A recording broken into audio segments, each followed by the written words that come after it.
possam já possuir e compreender aquilo que elas já têm como conhecimento prévio. Depois, desenvolver um teste preliminar de estudo.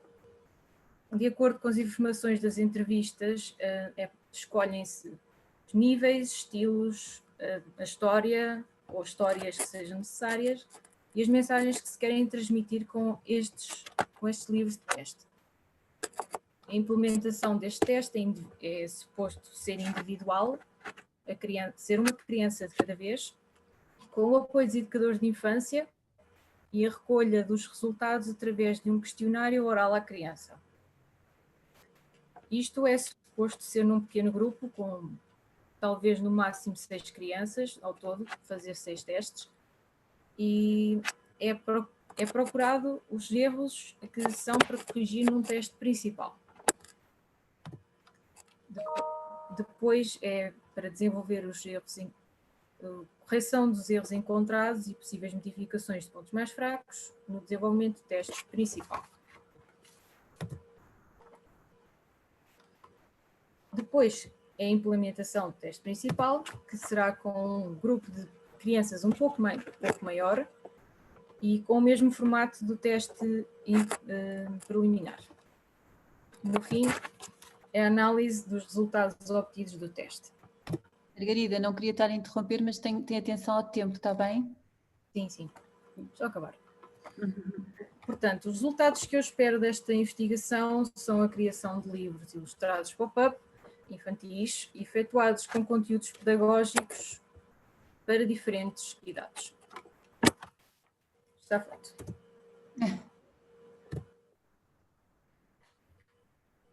Ok, já terminaste? Está terminado. Ok, obrigada. Obrigada, Margarida. Então, agora já temos a Catarina como orientadora, temos o Nuno como orientador, portanto, comecem como entenderem. Quem é que quer pronunciar-se primeiro? Vais tu ou eu, Catarina? Eu não me importo de começar. A questão é que nós tivemos uma conversa anteontem. Pois. Não foi? E concordas comigo, Nuno, que achámos que o leque de investigação era demasiado complexo? Sim. Que envolvia as questões da pedagogia, que é muito complicado. Coisas demais para o tempo que há. Exato, mais de ilustração, mais de engenharia do papel, que são coisas que também requerem um certo tempo, e propusemos que ela reduzisse, ela já reduziu um bocadinho, mas mesmo assim ainda vejo tudo muitas idades, dos 3 aos 6 anos, muitas idades, muita pedagogia, muita coisa ali no meio. Pois, e aí é que acho que entre testes preliminares e testes secundários e inquéritos está-se a perder tempo que devia ir para as questões do design, da engenharia de papel, da ilustração, etc. Eu creio que é preciso afinar, não é? É. Eu creio que seja isso que estás a dizer, Catarina, não é? É. Não achas, Margarida? Não sei. Eu hoje de manhã, Margarida, não sei se tu viste a resposta que eu te dei hoje de manhã, não viste, se calhar? Não. A Margarida enviou, creio que foi este fecheiro, ou uma versão preliminar a este fecheiro, eu hoje de manhã vi, e eu enviei-lhe ainda a versão corrigida. Que a Margarida já não viu. Versão corrigida, entre aspas, a minha interpretação daquilo que foi a nossa conversa anteontem. Porque no fecheiro eu senti isto, que a Margarida neste momento está um pouco sem pé. Nós tirámos do tapete. A Margarida estava num processo de acrescentar informação, e para a quantidade de coisas que ela ali tinha dava para um mestrado e 2 doutoramentos a seguir. Pronto. E nós estamos agora num processo de retirar ali a casca à cebola para tentar centrar no essencial. Creio eu que o essencial seja, no que a Margarida quer fazer, creio eu que seja uma questão de um estudo de um lado gráfico para as ilustrações e um estudo de um lado do manuseamento para o lado do pop-up, a favor de algo que ela vai identificar que tenha a ver com o tipo não é conteúdos pedagógicos, o tipo de competências que aquelas determinadas crianças devem adquirir e compreender como é que este livrinho, ou esta possibilidade de livrinhos pop-ups, e ela quer fazer várias versões com complexidades diferentes, e perceber qual complexidade, tanto no lado da ilustração como no lado do manuseamento do pop-up que ali surge, é que possa ser mais adequado àquela faixa etária a favor de algo que seja aquele objetivo que aquelas crianças devem atingir naquela idade, ou seja, daí partir da questão do que é o trabalho com o pré-escolar. Creio eu que seja isto. Foi isto que eu ali li, retirando muitas camadas. Não sei, Margarida, diz-me tu. Não sei, sinto muito confusa. Mas também falámos das questões do toque, não é? Das crianças, do mexer, de experimentar os materiais diferentes, não só, se calhar não só papel, mas feltros, cartões diferentes, que as crianças pequenas não manuseiam bem o papel, não é? Rasgam porque são menos delicadas, como é que se diz? Mas que seria interessante também fazer uma exploração desse tipo, não sei se... Que acaba por ser um questionário do que pode ser o livro para aquelas idades, não é? E o que é que poderá ser o livro pop-up para aquelas idades. Eu acho que há ali um campo muito giro, é preciso...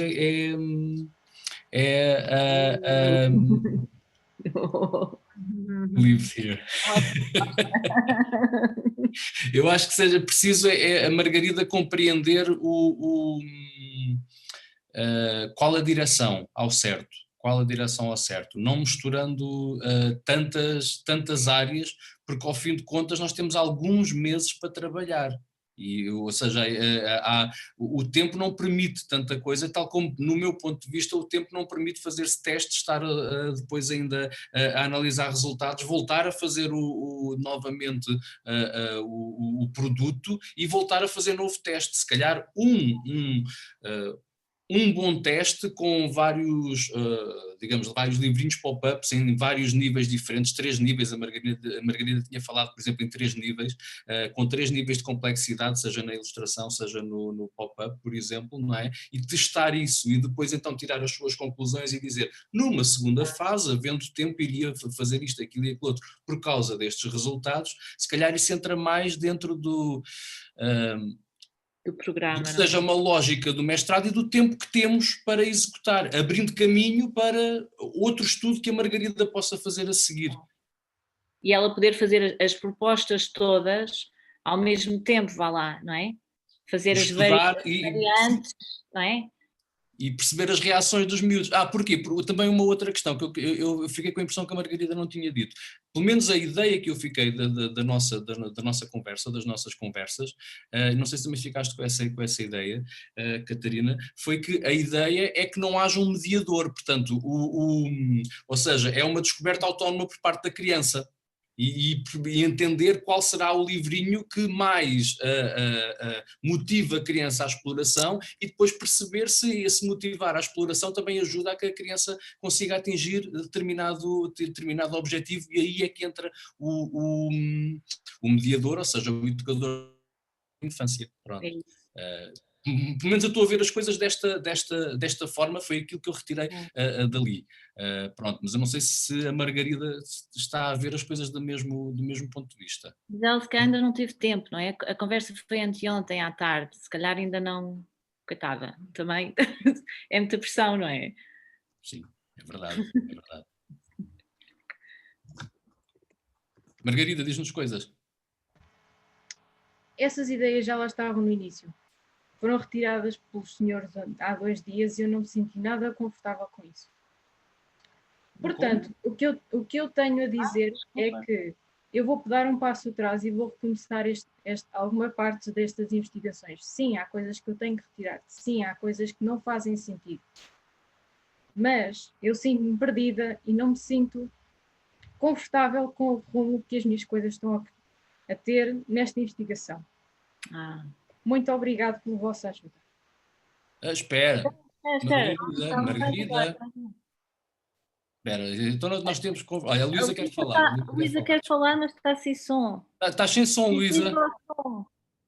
Queria só dizer-vos aqui uma coisa, Margarida. Estás a ver este livro muito simpático? Isto é o meu primeiro livro, foi o meu primeiro livro que eu tive, ainda eu tenho. Por isso há coisas, e é um livro de pop-up muito reduzido. Há coisas que são possíveis e são duradouras. Só a coisa que eu tenho aqui assim, tu podes comprar um livro igual a estes no eBay, custam $14, ou o que é. E isto, pronto, é uma história muito simples, bem, a capa já está descolada, e a coisa é só abrir e quem é que vive onde e tu levantas as coisas e está lá. E é um cartão dobrado, quase um French folder com umas argolas aqui penduradas. É uma coisa bastante simples. Aquilo que estava mais a vos assustar até aos teus orientadores sobre a pedagogia e tudo mais, eu realmente acho que isto, eu tenho este livro que tinha eu 2, 3 anos. Não é, fez a minha infância, tenho guardado com uma imensa ternura, porque é o teu primeiro livro, quer dizer, podes guardar o teu primeiro livro. Aquilo que em relação à pedagogia, nós não vamos falar sobre a pedagogia no sentido em que nós não vamos alterar os princípios básicos da pedagogia ou da psicologia infantil ou o que seja, não vamos discutir isso. Vamos apenas retirar aquilo da informação que eles nos dão. E aí sim, aquela coisa que eu até já falei com o Nuno Fragata, de podermos fazer um centro de investigação em conjunto com o LIDA sobre estas questões da pedagogia, em conjunto com outra escola que temos no IPL. Para nós, eles dão-nos a informação. Nós não vamos estar quer dizer, vamos obviamente estar à procura dessa informação, mas eles vão-nos dizer, uma criança no espectro dos 3 aos 4 anos, aos 5 anos, aos 6 anos, não sei, tem uma determinada, responde a uns determinados estímulos, e nós com essas balizas que eles nos dão, nós vamos dizer, ok, se eles respondem a estes estímulos, então eu vou propor que haja coisas que estejam de acordo com isso. Eu não vou falar sobre pedagogia no intuito de fazer uma especulação. Agora, também aqui assim, como já disse aqui aos colegas, Margarida, se estás nesse lugar um pouco fragilizado, eu aconselho-te vivamente a uma coisa. Põe agora um bocadinho de parte a parte de investigação pura e dura e põe as mãos na massa. Começa a trabalhar naquilo que é o teu livro que tu poderias imaginar que seria o teu livro de infância.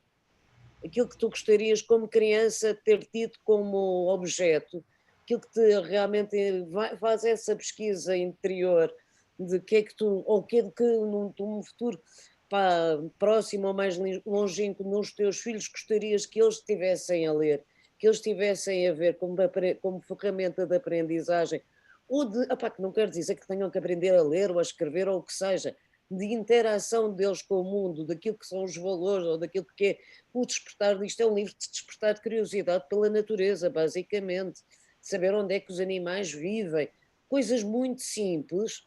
E põe as mãos na massa. Se estás neste momento fragilizada e perdida, querida, aconselho-te vivamente, põe as mãos na massa, começa a desenhar, começa a ver os papéis, começa a trabalhar, e o resto logo virá. Eu estou sempre a dizer, escrevam o primeiro capítulo, porque o primeiro capítulo é o mais chato.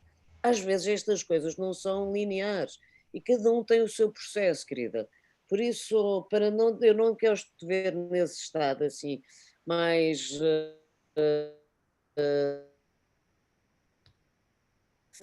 fragilizado, porque eu acho que tens tudo. Já foste minha aluna na licenciatura, agora no mestrado, tens tudo para fazer um trabalho e concluir e fazê-lo bem feito. Mas se calhar, aqui assim, se calhar muda agora o teu registro, querida. Muda, se esta parte está a te angustiar.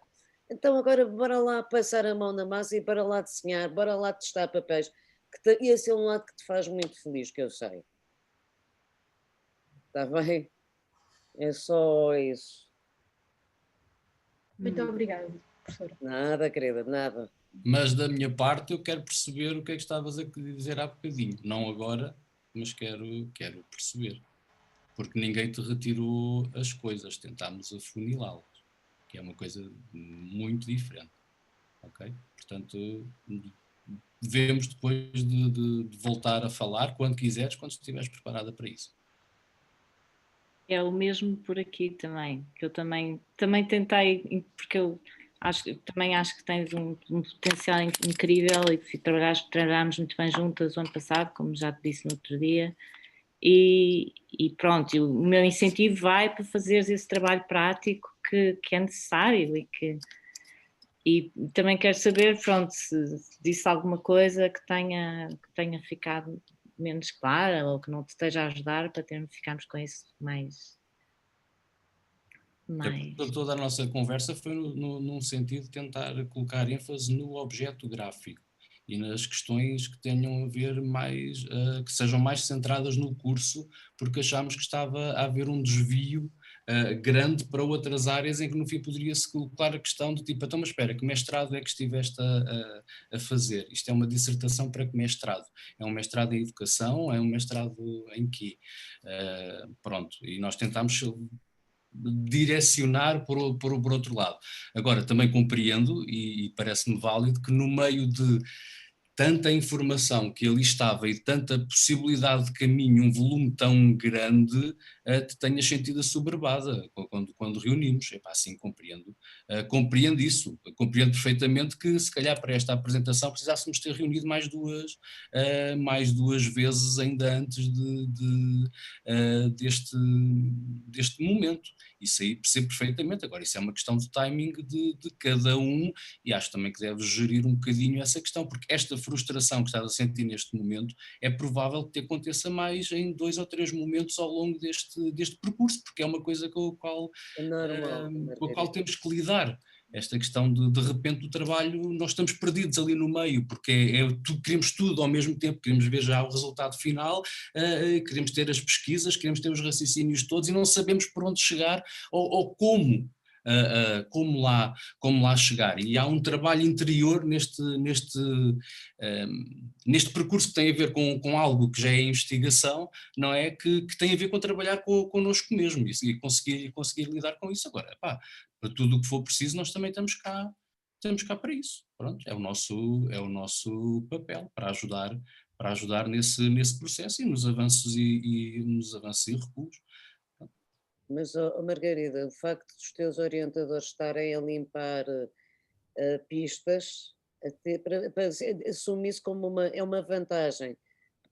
Quanto mais pistas ou mais áreas tu queres ir catar, ir procurar informação, mais depressa tu te vais perder.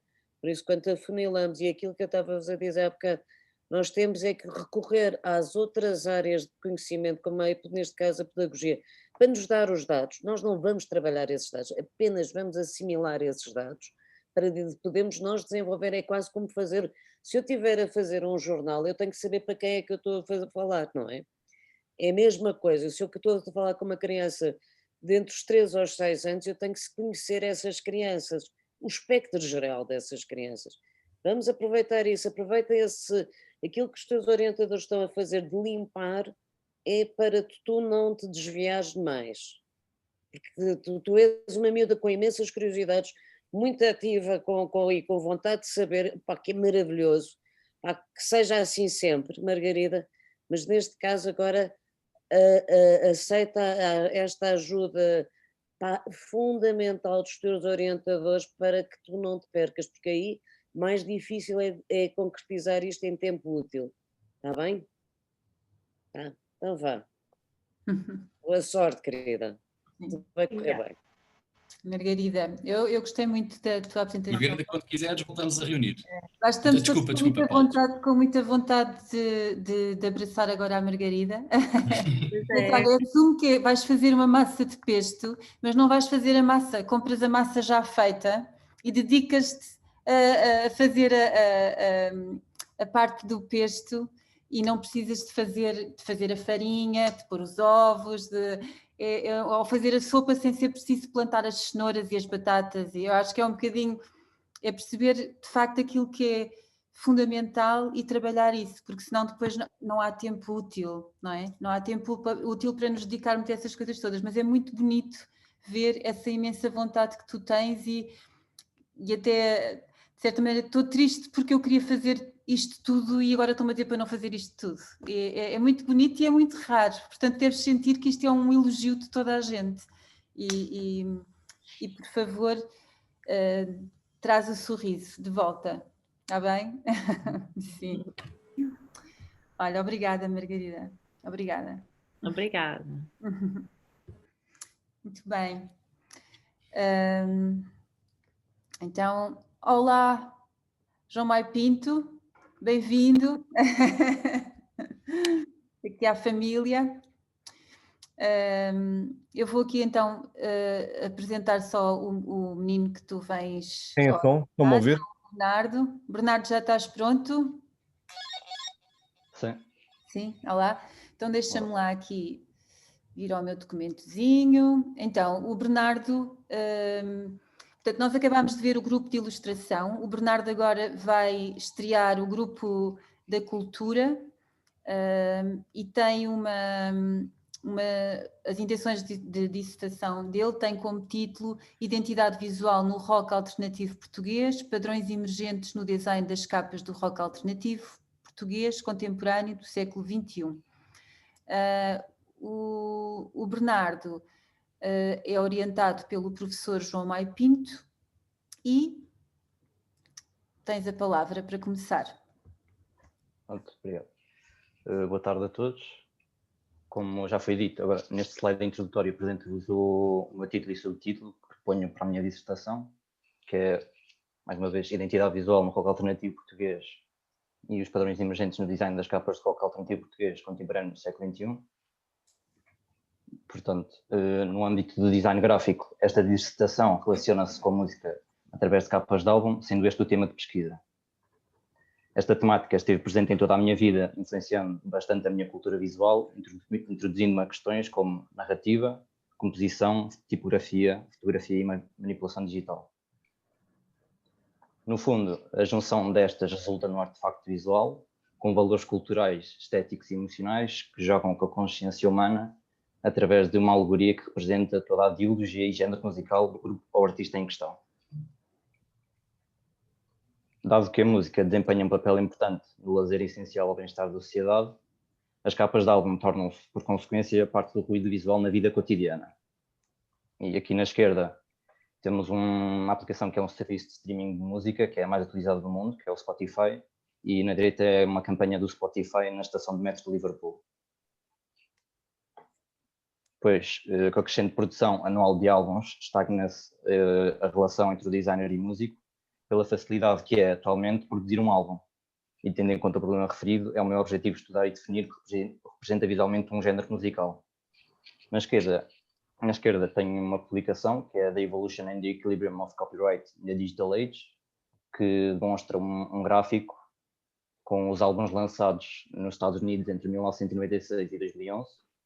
E na direita é o número de projetos musicais produzidos por década, numa base de dados online de música que é muito famosa, que é a Discogs. E na década de 2010 lançaram 3.400.000 unidades. Vou focar-me especificamente no rock alternativo português, por conter uma cena musical consideravelmente presente e uma riqueza artística que, a meu ver, resulta bastante bem com design gráfico. Portanto, a minha questão de investigação é, através da pesquisa e categorização de linguagens visuais nas capas de álbum de rock alternativo português, é possível elaborar um sistema gráfico que me permite identificar o género em questão.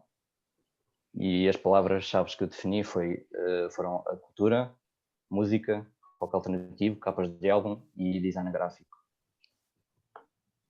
De seguida, apresento-vos o meu diagrama de Gantt, que é a estimativa de duração de cada fase e onde descrevo as metodologias que pretendo utilizar para a realização da minha investigação.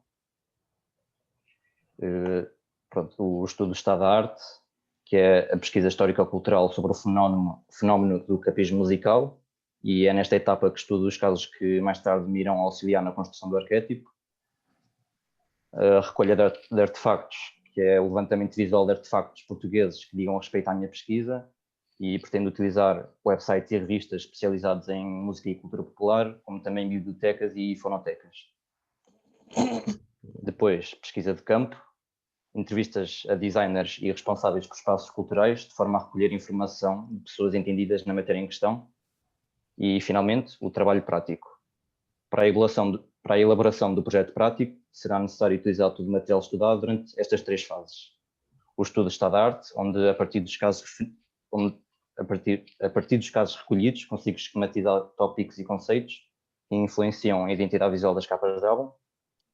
A pesquisa de campo, para me poder referenciar em métodos de trabalhos atuais de artistas responsáveis pelo capismo musical português.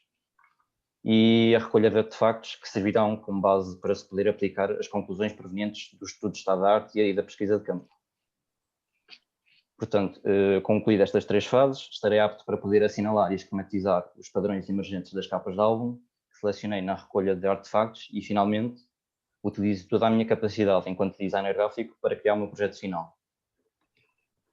Agora, num pensamento mais conclusivo, o meu objetivo final, se conseguir responder à minha pergunta, uma afirmação, o meu objetivo é criar uma ferramenta gráfica que sirva de apoio para a criação de capas de álbum para o rock alternativo, com influências portuguesas, e, a meu ver, esta investigação será um pequeno avanço para a comunidade de designers que tenham interesse em explorar o mundo que é o capismo musical. E pronto, é tudo.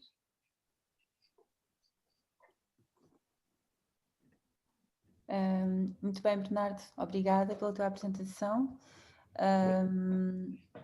Começava por dar a palavra. O professor António já cá está, portanto, pela ordem, a última pessoa a falar é o orientador, não é? Estou a aprender imensas coisas com estes seminários. Portanto, se calhar o que eu te pedia para começar era retirares a tua apresentação para nós nos conseguirmos ver todos. Sim, sim. Professor António Gomes. Olá, professora Célia Ferreira. Não tinha dito olá. Olá. António, bem-vindo agora da parte da tarde. Olá. Tudo bem? Tudo bem. Eu se calhar vou desculpa, eu se calhar vou skipar a minha parte, porque eu cheguei a meio da conversa. Por isso não tenho. Já falei muito com o Bernardo, se calhar passava ao próximo. Se não houvesse mal. Está bem, está bem. Então, professora Luísa. E agora é dizer, faço minhas as palavras do António. Não é isso. Mas não, é assim, a minha dúvida é sempre a dúvida destes projetos que são antologias, são recolhas e tudo mais, e depois é sempre, e agora temos isto tudo, temos este manancial todo, e o que é que nós vamos fazer com isto? Porque não podemos, aquela questão, eu aqui assim como coordenadora falo, que isto é uma parte prática, e é aqui assim, pai, é um mundo do caraças, vais-te divertir imenso, mas eu quero depois que vejamos esse resultado prático dessa tua própria pesquisa. E é só. Ok. Professor Nuno, quer dizer alguma coisa ao Bernardo? Eu estava com esta curiosidade que a Luísa demonstrou. O Bernardo falou que haveria ali uma possibilidade de se aceder depois àquela informação e de alguma maneira remisturar ou fazer algo com aquilo. E fiquei curioso com o que é que poderia ser esse remisturar ou esse... Porque uma coisa é identificar algo, conseguir perceber que elementos é que existem para se poder dizer, olha, isto pertence àquela linha, ou isto são as características que dizem que é aquilo. Pronto. Mas depois... creio eu, se bem percebi, que deixaste aí uma pista para se poder trabalhar a partir dessa identificação de características, alguma coisa de um género de remistura.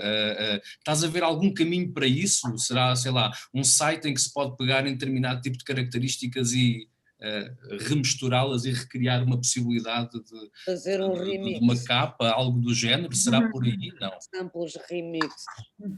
Remix, pois.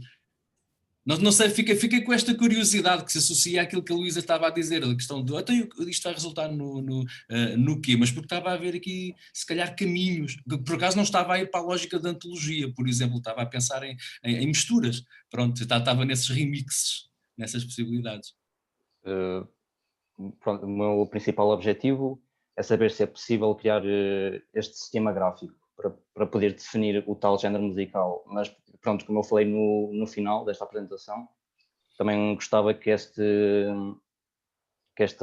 arquétipo também pudesse disponibilizar, fosse um meio de os designers gráficos poderem construir uma capa de álbum através de tudo o que eu achei na minha pesquisa e das minhas conclusões. Isso, pronto, seria também outro objetivo. Ok. Eu estava só a pensar, porque uma coisa, desculpa, é só mais isto. Uma coisa é conseguir chegar a um conjunto, digamos, de diretrizes, de itens que dizem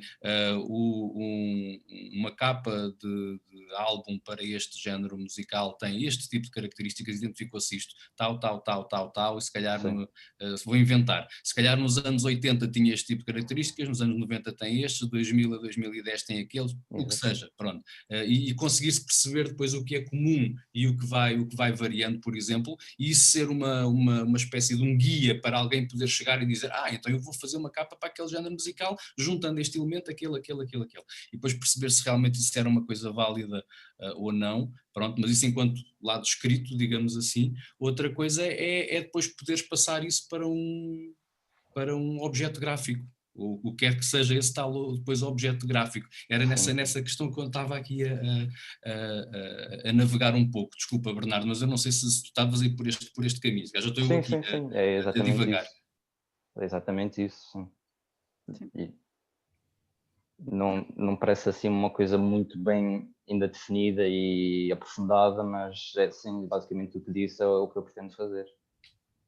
Ok. Professora Catarina, tens alguma sugestão, algum comentário para o Bernardo? Não? Ok. Então vou passar aqui aos professores orientadores, a professora Célia Ferreira. Não. É só o professor João Maio Pinto. Não, o senhor professor João Maio Pinto. Célia, quer dizer alguma coisa ao Bernardo? Não? Ok. Fica para a próxima. Ok, então, João Maio Pinto. Oi. Estão a ouvir-me bem? Sim, perfeitamente. Conseguem ouvir isto? Sim. Perfeitamente. Ok. É um jingle que eu uso para começar as minhas sessões. Sintetizador construído por mim.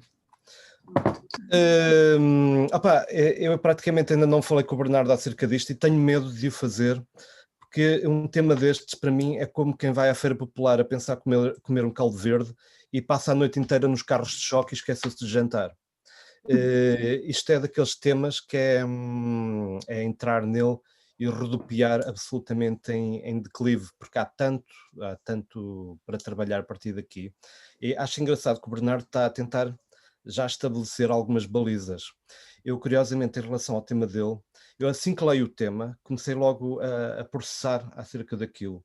Eu, por exemplo, acho que fazer um trabalho destes é quase uma demanda antropológica, mais do que outra coisa qualquer. Eu lembro-me uma vez que estive nas PAPs da António Arroio, há 2 anos, e teve lá um rapaz, um moço novo, a concluir o 12º ano, a explicar qual era a possível ligação entre um ateliê de design gráfico e a construção da imagem de uma banda. E em que ele descrevia o surgimento da banda e a partir do momento em que eles precisavam da imagem, como é que as pessoas participavam nesse processo. E ao fim, quando me calhou falar, eu disse, olha, curioso, o único problema que às vezes há neste contexto é que na realidade quem às vezes acaba por fazer, sei lá, o logotipo da banda é o baterista. Ou é aquele amigo que vem aos ensaios todos e que de repente alguém aponta para ele e pergunta, tu fazes umas cenas, não é? Consegues fazer um logotipo para a banda? E de repente surge a imagem da banda a partir dessa inconstância de situação. Tudo aquilo que é construção de identidade na música obedece um bocado, às vezes, esta fragilidade nas ligações. Pessoas que estão no mesmo tempo, em simultâneo, em contextos semelhantes, pessoas que se sentem atraídas umas pelas outras. Nós temos imensas pessoas na nossa escola, que inclusive podem falar disso, achei piada com o Bernardo, assim que apresentou exemplos nesta apresentação dele agora, esta ainda não tinha visto, tenho outra dele. Tinha, por exemplo, 3 discos, Cave Story, Linda Martini e Memória de Peixe. Cave Story, não sei se algum andou nesado, mas são das Caldas. Sim, sim. Memória de Peixe é a banda do Miguel Nicolau, formado em som e imagem na nossa escola. Linda Martini, não sei muito bem a história de maior parte pessoal, mas conheço bem a Cláudia Guerreiro, que tem imensas ligações com os Caldas da Rainha. É engraçado que só se pegássemos no exemplo daquilo que é a ESAD e toda a envolvência, se estabelecemos um raio de ação a partir da escola, em breve nós imediatamente conseguimos fazer alguma história daquilo que tem sido chamado, pelo menos o que ele designa como rock alternativo português, ou como meio alternativo da música portuguesa. Há várias coisas que eu, entretanto, já tinha para comentar. Eu estava a pensar, por exemplo, que há todo um conjunto de materiais. Eu acho perfeitamente aceitável a proposta que o Bernardo fez. Acho é que assim que ele começar a meter as mãos na massa, há de sentir a necessidade, talvez numa ocasião qualquer no futuro, recuar um pouco, porque eu acho que é preciso fazer algum trabalho, sobretudo de tentar perceber como é que a coisa tem funcionado até agora. E há muitos materiais ao dispor que nos ajudam um bocado, às vezes, até a criar contexto daquilo que aconteceu imediatamente antes. Eu estava-me, por exemplo, a lembrar da exposição do Orfeu que o Bartolo organizou na ESAD de Matosinhos. Há imensas pessoas com quem se pode falar e com quem, aliás, não se pode, tem que se falar. Estou-me a lembrar, por exemplo, do Nuno Calado da Antena 3, que tem trabalhado exclusivamente na área do rock alternativo, exatamente por intermédio de um programa que ele tem, que é o Indigente. Estava-me a lembrar do Henrique Amaro, tudo pessoas absolutamente disponíveis, jornalistas, que estão muito envolvidos na área e que de certeza estão sempre ao dispor para tirar 5 minutos ou mais para falar acerca disto, sobretudo para estabelecer os meandros de como é que a coisa tem acontecido até à data. Há carradas de pessoas. Eu há um ano atrás organizei uma mesa redonda, exatamente na ESAD, para falar acerca de fazer design para música, onde tive Carlos Guerreiro, a Cláudia Guerreiro, Linda Martini, que falei ainda agora, e o Rui Garrido, que é uma pessoa que já fez a miúde capas para tudo que é banda portuguesa. Tó Tripes, Zé Mendes, há muita gente com quem se pode falar. Estava-me a lembrar também de casos mais remotos e casos que são particulares interessantes, tipo o Marco Sousa Santos, que é uma pessoa que não é associada ao design gráfico e é, por exemplo, a pessoa que fez o logotipo de Chutes e Pontapés, o que é francamente assinalável. E estava-me a lembrar também por exemplo, do José Brandão, que ainda anda por aí, uma das capas mais memoráveis da música portuguesa, nomeadamente Por Este Rio Acima, um gatefold extraordinário. Eu acho que é um bocado difícil estar imediatamente a falar de tudo o que surge a partir do século XXI, sem pelo menos se gravatar um bocado no que aconteceu imediatamente antes. A história de design gráfico em Portugal, naquilo que tem a ver com a música, é absolutamente errática. Há muito estado de espírito, há muita gente a trabalhar, há pessoas que de repente deram por si a serem promovidas a designer de capa de álbum e provavelmente foi o primeiro e o último que fizeram na vida. É extremamente transversal, há arquitetos, engenheiros, gente. É caótico a ponto de ser absolutamente fascinante, e é isso que realmente promove esta atração extraordinária sobre aquilo que é a criação de capas para álbuns. É algo extraordinário porque fala muito da sua época, e não fala muito da sua época apenas de um conjunto de pessoas daquela época, fala da época em geral, tece facilmente um panorama, diria mesmo sociológico de uma década, de 5 anos, de um grupo de pessoas. Há coisas que só aconteceram porque de repente 3 ou 4 pessoas decidiram perder os neurónios, o juízo, a saúde e o dinheiro todo durante um curto espaço de tempo, promovendo ou editando música. Há pessoas que só fizeram música porque queriam fazer capas de álbuns. Eu acho que foi uma vez o Tó Tripes, numa mesa redonda em que eu participei, que disse isso, que a primeira ideia que ele tinha não era propriamente fazer música, ele queria fazer capas e posters. A melhor maneira, dado que ninguém lhe pedia para fazer o que quer que fosse, era ter uma banda que tivesse o seu próprio material. Há muitas coisas, há muitas formas de. O Bernardo, na bibliografia dele, ou pelo menos naquele documento que ele me enviou, fala do trabalho do Marco, para mim é o Marco, há de ser sempre o Marco. O Marco fez o mestrado na nossa escola acerca de logotipos de heavy metal. E na altura quem foi orientador fui eu e o Aprígio, que perdemos horas à porrada um com o outro por causa de uma questão que realmente aqui o Bernardo estabelece, que é como é que a pessoa depois parte para a criação de um dispositivo que contribua para a articulação destes elementos. Eu tenho imensas reservas em relação a essa possibilidade. Curiosamente, o contributo, aliás, eu era o orientador na altura, o orientador era o Aprígio. O grande contributo do Aprígio para o trabalho do Marco foi exatamente o esboçar desse dispositivo. E como tal, essa bibliografia é extremamente oportuna, sobretudo naquilo que é tentar-se engendrar uma possibilidade prática para um trabalho no qual eu acho que a ancoragem de referências é tão difícil e tão dispersa. É muito difícil fundar algo específico num território onde tudo parece que nos escapa um bocado das mãos, que é este. Agora, apesar de tudo, eu acho que é perfeitamente passível de se fazer um bom trabalho. Eu acho é que vai ter que se fazer muito trabalho de levantamento e depois, se calhar, esse próprio levantamento há de ditar muito acerca daquilo que o trabalho realmente virá a ser. Eu sei que a pessoa apresenta uma proposta para a dissertação e, em última análise, aquilo devia ser um bocado como uma espada de Lancelot. Ninguém haveria de conseguir tirar aquilo da pedra. Mas eu acho que, de alguma forma, vai ter que se... Acho que é importante que se mantenha o formato relativamente aberto, porque eu acho que o próprio tema é generoso a ponto de ele próprio vai contribuir para aquilo que é a construção da dissertação, às vezes de uma forma quase improvisada, e ele ainda não tem capacidade neste momento de dizer de si. É uma coisa que eu acho que há de ocorrer mais durante o processo. Deixa-me só ver uma nota que eu tinha aqui. E uma coisa que realmente é importante, o Bernardo estava ali a mostrar o Spotify. Para falar da construção daquilo que é a identidade da música nos dias de hoje, é realmente também importante perceber como é que a música é divulgada, como é que a música é trabalhada, como é que os músicos se encontram de si consigo próprios para promover a sua música. Há um bocado aquela ideia de que o músico nos dias de hoje muito facilmente constrói um álbum em casa. Isso de facto é verdade. Agora, se o músico, no fim de concluir o álbum, pretender meter a música no mundo, no Spotify, nos streamings da Apple, etc., primeiro, todo o conjunto de controvérsias que significa o músico realmente sujeitar-se a essa situação. Depois, finalmente, ultrapassar a barreira tecnológica, que não é apenas tecnológica. Neste momento, por exemplo, empresas só especializadas em colocar a pessoa no mundo. Agora, talvez não sei até que ponto também a dissertação deverá explorar isso a fundo, mas é importante entender isso, pelo menos para se perceber do que é que se está a falar quando se está a falar de músicos que têm necessidade de criar imagem, para que essa imagem venha a ser a primeira interface de comunicação deles com o exterior.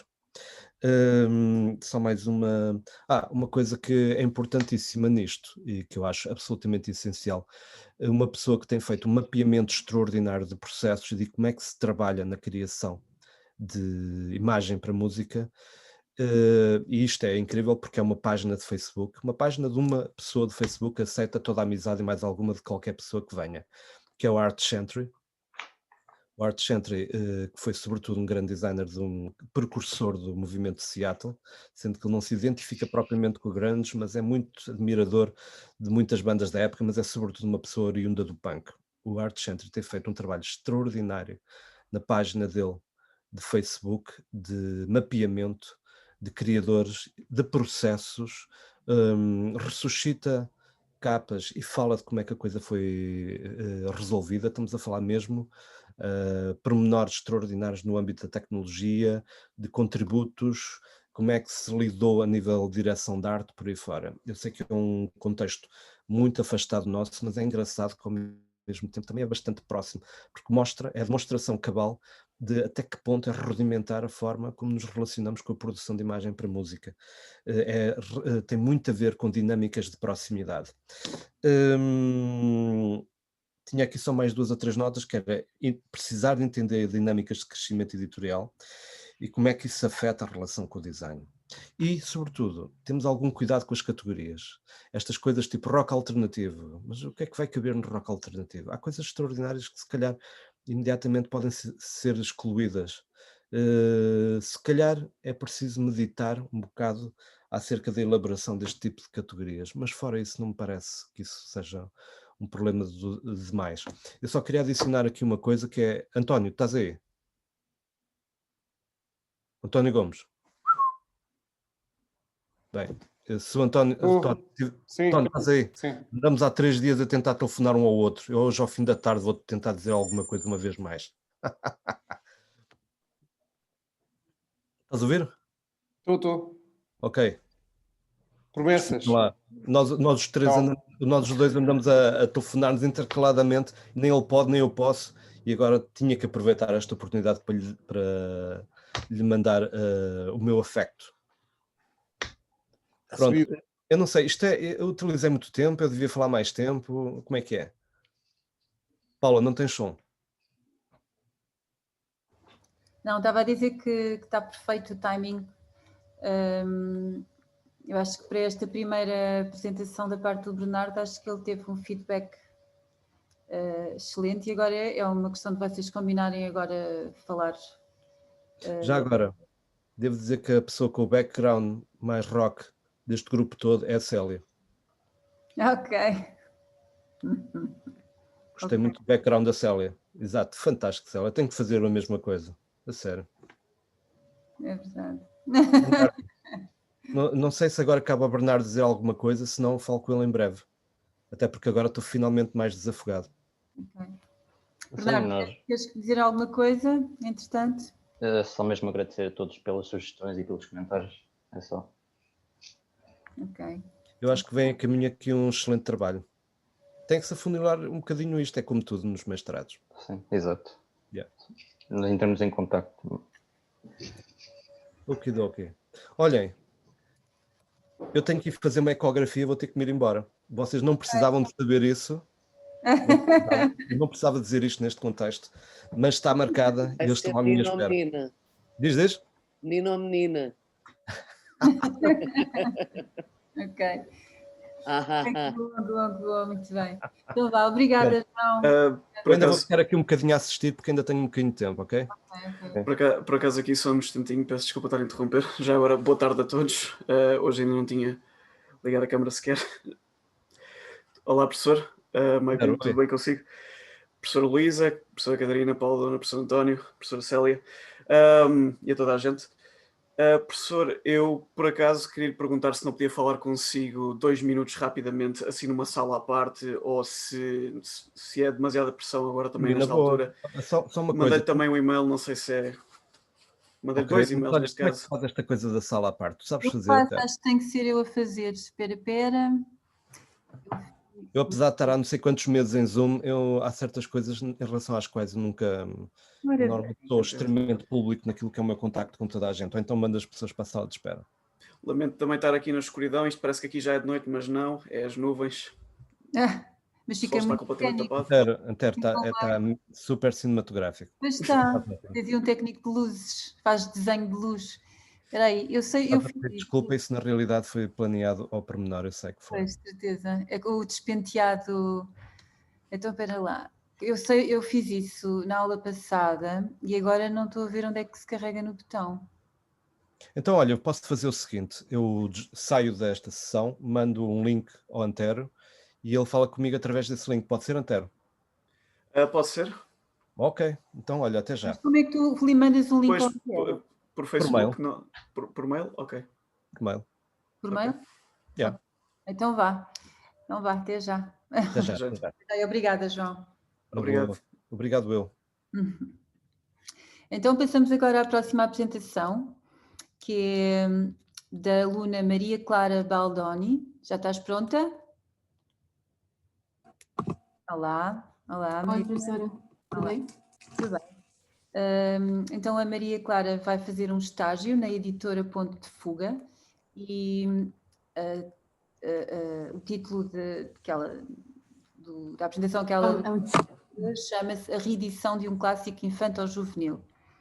A Maria Clara convidou o fundador da editora Ponto de Fuga, mas ele não pode estar, não é? Não pode estar hoje. Ele falou que iria, mas acho que ele não está aqui. Ok, mas pode ser que entretanto entre. Como orientadora, traz a professora Ana João Romana, professora Luísa Barreto e o Vladimir Nunes, que não sei se entretanto entrará aqui na nossa reunião. Então, queres começar? Sim. Ok. Vou compartilhar a tela. Foi? Sim. Bom, então o meu título ainda super pendente é a reedição de um clássico infanto-juvenil no estágio da editora Ponta de Fuga, a orientadora a professora Ana João Romano, a Luísa Barreto. O grupo de áreas de investigação é a cultura e as disciplinas que eu escolhi, as palavras-chave, literatura, arte e design. Então, vou começar. Na metade de setembro deste ano, foi a 90ª Feira do Livro de Lisboa e entre as 640 chancelas presentes, deparei-me com os livros da editora Ponto de Fuga. Vi e reconheci no editor e fundador Vladimiro Nunes um trabalho que envolvia paixão e entusiasmo. Um momentinho, Maria Clara. Oi. Deixa-me só receber exatamente Vladimir Nunes, que acabou de entrar. Ah, tá bom. Sim. E se calhar pedia-te para começar de novo, já que ele entrou. Sim. Boa tarde, Vladimir Nunes. Consegue ouvir-nos?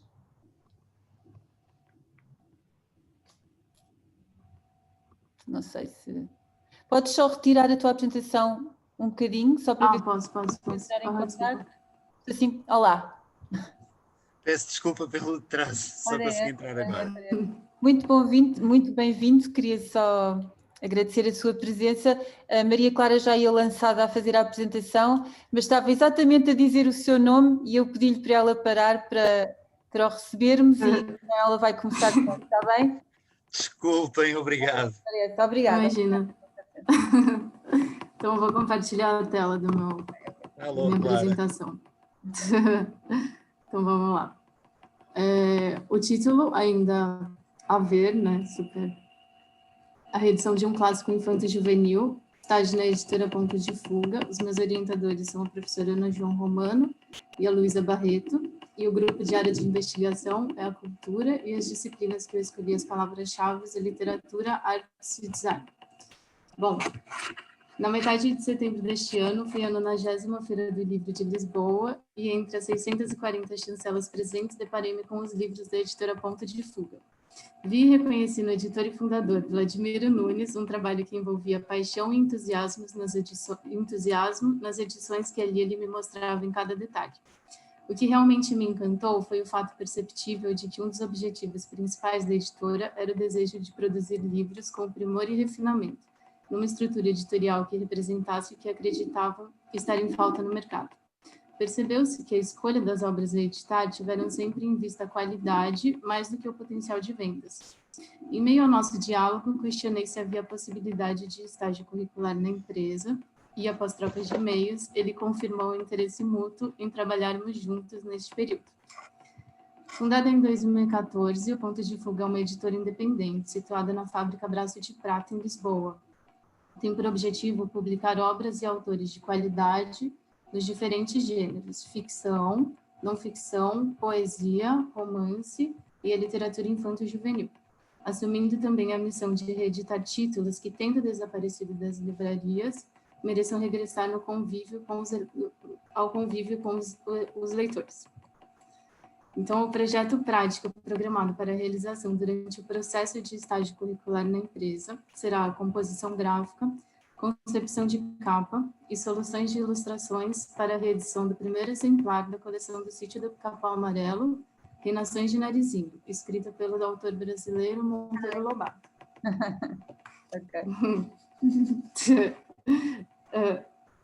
Constituído por uma série de 23 volumes, os contos considerados parte da literatura fantástica são repletos de imaginação, humor e aventura que, no fundo, representam uma espécie de metáfora do Brasil à época em que foi escrita e que, de certa forma, apresentam as várias facetas e problemas do povo brasileiro, sendo fonte de inspiração e encantamento para leitores de todas as idades. A Menina do Narizinho Arrebitado, publicada em 1920, foi o capítulo inicial, que posteriormente veio a ser Reinações de Narizinho. Foi o primeiro livro completo da coleção, lançado em 1931. Formado por um conjunto de pequenas histórias, o livro conta com a inserção das primeiras ilustrações coloridas realizadas por Voltolino, o pseudônimo de João Paulo Lemo Leme, em meio à diagramação de texto, onde é transmitido por meio das imagens um universo ainda mais lúdico e atrativo às crianças. Conta com os personagens principais Narizinho e a famosa boneca de Panemilha, que juntas compartilham experiências com personagens fantásticos, como um peixe e um besouro com trajes elegantes, um frei louva-a-Deus, uma aranha costureira, um caramujo doutor, entre outras figuras que nos dão asas à imaginação. É uma obra emblemática, tanto por ser a primeira da série, um divisor de águas na história da literatura para crianças no Brasil, quanto por representar um impulso da difusão do livro e na própria indústria editorial no país. Nesta época, diante das mudanças do meio de comunicação impostas por novas mídias como rádio e cinema, a imprensa e a indústria gráfica passaram uma atenção redobrada à configuração visual dos impressos.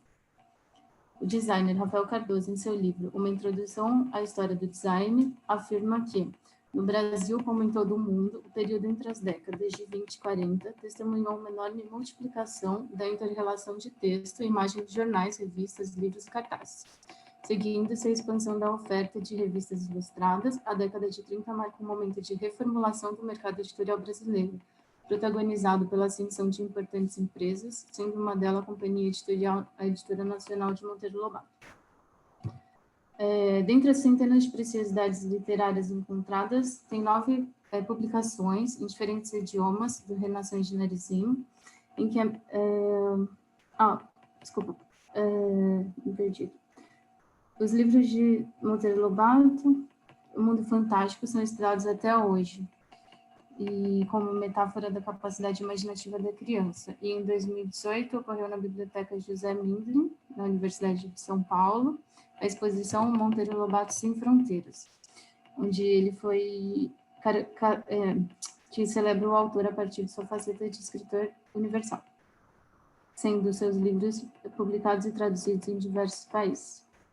As obras reunidas nessa exposição foram adquiridas ao redor do mundo e fazem parte do acervo do Centro de Documentação do Instituto de Estudos Monteiro Lobato, criado com o objetivo de estimular pesquisadores, produtores culturais e o público em geral a trilharem novos caminhos sobre a obra do autor. Dentre centenas das preciosidades literárias encontradas, há 9 publicações em diferentes idiomas do livro Renações de Narizinho, e que, para minha alegria e tamanha responsabilidade, o projeto prático que irei desenvolver será o primeiro exemplar da coleção do Sítio do Capão Amarelo a ser realizado em Portugal. Atravessando gerações, sendo uma coleção ainda presente na literatura infanto-juvenil e incluindo um apelo nostálgico aos adultos, podemos considerar a coleção como um livro clássico na atualidade. O Ítalo Calvino, em seu livro Por que Ler os Clássicos, propõe 2 definições que se enquadram perfeitamente a coleção como sendo um deles. Os livros dizem-se clássicos, aqueles livros que constituem uma riqueza para quem os tenha lido e amado, mas constituem uma riqueza não menor para quem se reserva a sorte de lê-los pela primeira vez nas melhores condições para apreciá-los.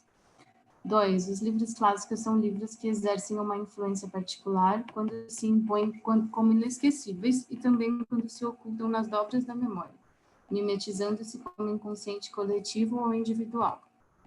Então, o meu interesse e as minhas motivações vêm como uma experiência pessoal, onde desde criança o interesse nos livros infantis e o fascínio na possibilidade de transporte para um universo lúdico e ativo do imaginário foi de extrema importância para que atualmente houvesse o desejo de colaboração em uma editora. Esse universo foi criado através da leitura de gibis, as histórias do Chapeuzinho Vermelho, o Patinho Feio, a Lebre e a Tartaruga, os 3 Porquinhos, entre outros.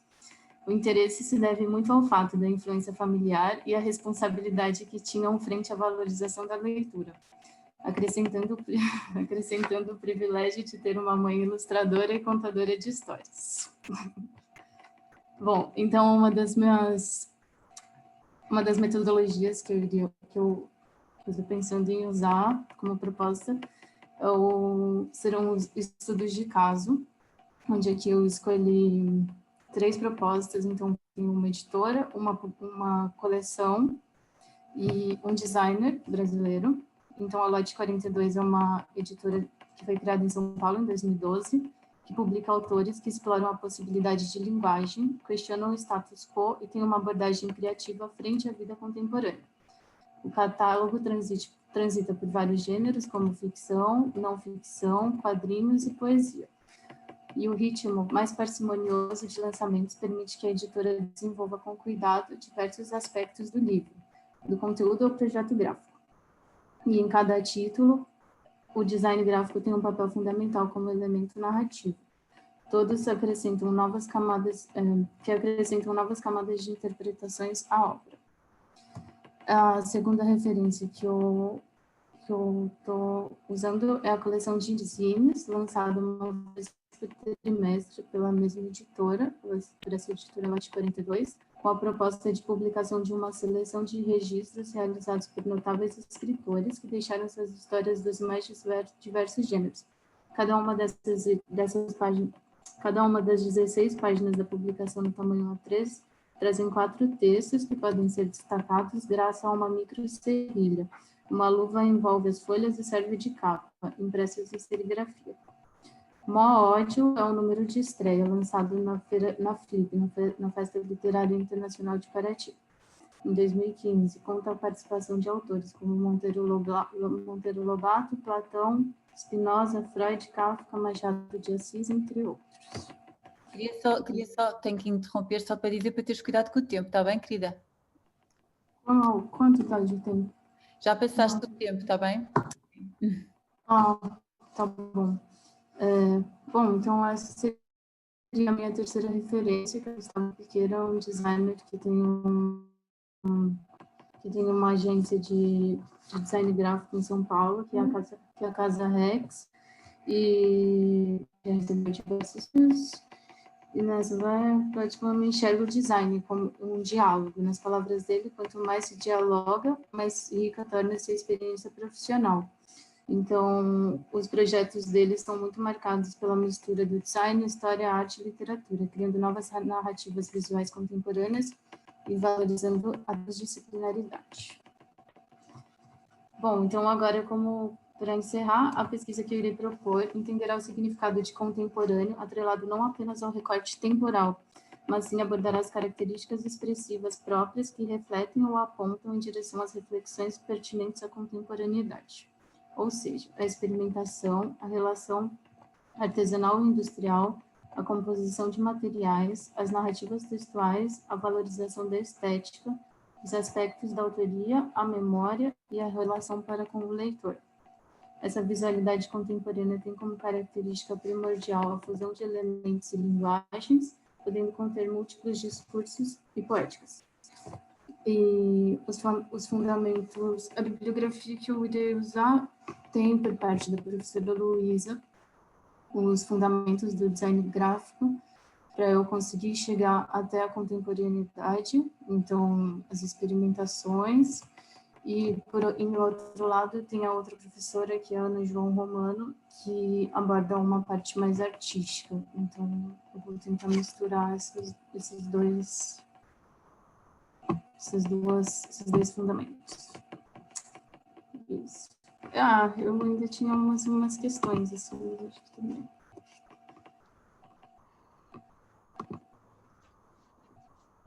Mas continua, Maria Clara. Não, já. E eu tinha algumas questões para levantar, assim, que seria para minha. Que eu iria responder durante esse processo de investigação. Qual o peso do design gráfico nas edições infantis? Isso pesa nas escolhas dos usuários, sabendo que no final quem os compra geralmente são os adultos? E me parece também que o número de pessoas escrevendo histórias hoje em dia tem crescido muito, principalmente na área infantil, que é um grupo muito curioso, e como o design gráfico tem promovido isso, com essas edições mais cuidadosas, que despertam a curiosidade e o interesse. É isso. Ok, Maria Clara. Obrigada pela tua apresentação. Vou-te pedir agora para retirares exatamente, e passava a palavra ao Vladimir, mais uma vez, bem-vindo. Obrigado. Eu não sei muito bem por onde é de pegar nisto.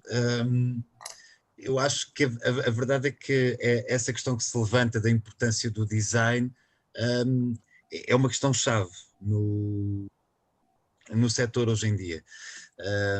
Para o bem e para o mal. Porque é que eu digo para o bem e para o mal? Nós sentimos, de facto, há uma vitalidade muito grande hoje em dia no setor infantil-juvenil. Os pais, mesmo que às vezes tenham poucos hábitos de leitura, adquirem muito facilmente livros para as crianças.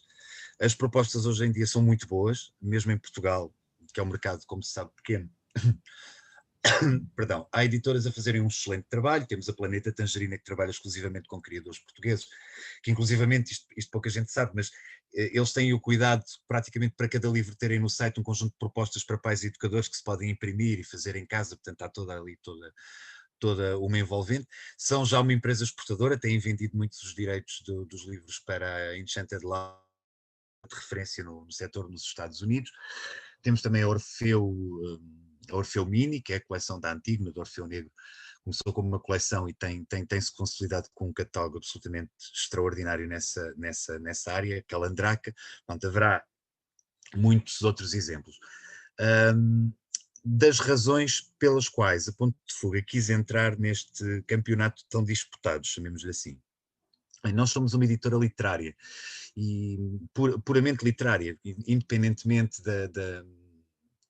da linguagem ou da tipologia dos livros. Não nos interessava muito compartimentar os géneros em que íamos estar presentes. Quisemos assumir-nos desde o início como uma editora generalista. Porquê? Porque quando se forma uma editora pequena, ela tem muito a ver com a identidade de quem trabalha nela.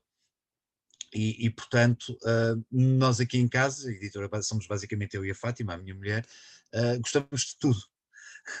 E ela vem da área de educação, das ciências de educação, e foi professora primária. Portanto foi muito através dela que eu despertei para a literatura infantil-juvenil, que eu também achava que eram livros para crianças, e hoje sou eu próprio um consumidor ávido de literatura infantil-juvenil.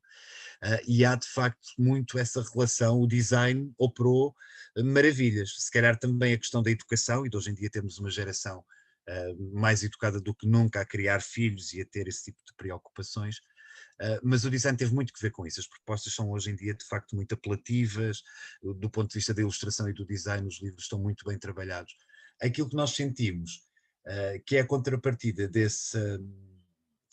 dessa constatação, é que houve um certo esvaziamento do papel do texto. Ou seja, nós hoje em dia temos livros que são muito bonitos e muito apelativos visualmente, mas há tanta gente a escrever que nós depois vamos olhar, as mensagens até são positivas, está tudo bem feitinho, mas falta qualquer coisa. E a nossa coleção foi um bocadinho de reação em relação a isso. Foi melhor do que termos livros muito bonitos, mas um pouco vazios de conteúdo, ou termos livros com um conteúdo muito rico, mas que são feios. É tentarmos juntar o melhor dos dois mundos. E, portanto, a maneira mais evidente de começarmos a fazer isto foi irmos à panóplia dos autores que nós já publicamos ou que gostaríamos de publicar noutros segmentos, mas pela nossa dimensão não conseguimos, às vezes ao nível dos direitos ou das traduções. Foi tentarmos descobrir grandes autores da literatura que tivessem escrito ou até traduzido. Temos um caso que é uma tradução que melhora o original, que é do Herberto Helder. Irmos buscar grandes textos de grandes autores e ilustrá-los e criar uma proposta que fosse literariamente estimulante, mas também visualmente muito apelativa.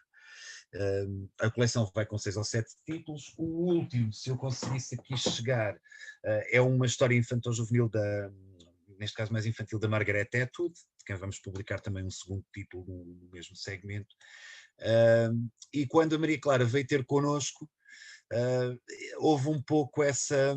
Eu tenho um intercâmbio cultural muito forte com o Brasil, gosto muito de autores brasileiros, da Clarice, ao Drummond, ao Vinícius, eu sei lá, quer dizer, os autores portugueses e anglo-saxónicos têm aqui uma primazia, mas eu tenho uma ligação muito forte com a cultura, com o cinema, com o design, até com a própria publicidade que se faz no Brasil, que é um país que nesse aspecto está anos-luz de nós, também tem um mercado muito grande que permite experiências muito interessantes a nível de nicho. E havia esta coisa curiosa de uma instituição brasileira como o Monteiro Lobato ter entrado em domínio público e não ter uma edição portuguesa. Nós sempre lemos o Monteiro Lobato em edições brasileiras que chegavam pouco a Portugal, apesar do enorme capital de popularidade que a saga tem na minha geração, dos 40 aos 50, porque nós crescemos com a série do Sítio do Pica-Pau Amarelo, a ouvir o Gilberto Gil e o Dorival Caymmi e todos aqueles ótimos compositores a criarem para aquela saga. Portanto, com a entrada em domínio público do texto do Monteiro Lobato, fica facilitado, portanto, a divulgação em Portugal nos nossos próprios termos, e nós começámos a tentar pensar numa forma de trazer o Monteiro Lobato para a realidade portuguesa, e a sensibilidade da Maria Clara, de repente, quando ela veio conversar connosco, casou-se muito com esta ideia, e que pelos vistos também casa com o momento da formação académica que ela está a atravessar, e então cá estamos agora então a estabelecer este diálogo para, mais do que um mero exercício de aquisição de um grau, com toda a importância que isso tem, seja um trabalho também com um impacto real e que nos permita a nós fazer da melhor maneira um projeto que já acarinhávamos há alguns anos e que tem agora uma altura certa para acontecer. Eu não estou a ouvi-la, professora. Sim, estava a dizer, estava a reparar que não tinha som. Pois muito bem, fico muito contente por este encontro, assim, mais ou menos inesperado, não é? No meio das... Quantas bancas é que estavam na Feira do Livro? Eram 640 chancelas, devia haver à volta de uns 150 pavilhões, não é? Incrível, incrível. Muito bem, aqui se fez o casamento. Muito bem, fico contente. Professora Luísa Barreto. Não sei, já agora apresenta a professora Luísa Barreto, é coordenadora do mestrado de Design Gráfico da ESAD, Caldas da Rainha. Boa tarde, professora. Boa tarde, professoras. Viva, boa tarde, Vladimir, ter vindo aqui a criar mais dar a enriquecer o nosso discurso é sempre ótimo. Agradeço desde já de ter aceito a Maria Clara como estagiária, o que seja, esta parceria que nós vamos estar aqui a desenvolver durante este tempo, e espero que é tão bom para nós como seja para vocês como editora, e que valha a pena este projeto. Também congratulo de ter uma editora nestes tempos, é obra, é de heróis. É muito difícil, é um bocado de inconsciência, professora, também.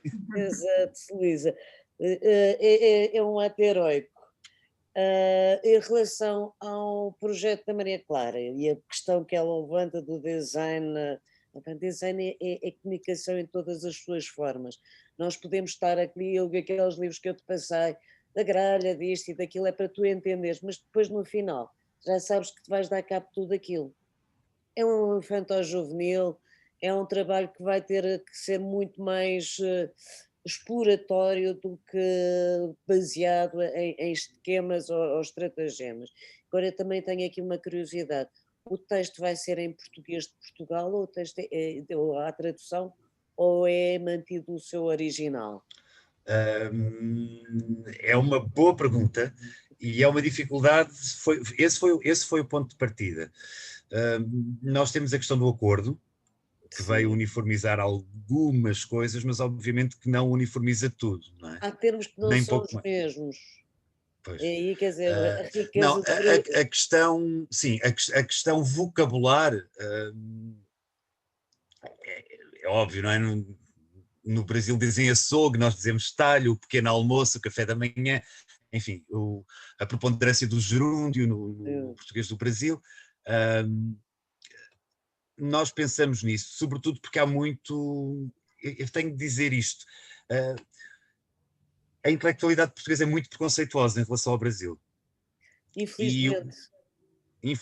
Infelizmente. E também acho que há algum preconceito cultural no Brasil em relação aos portugueses, é outra história, não é? Há o Fernando Pessoa e o Essa e o resto é paisagem.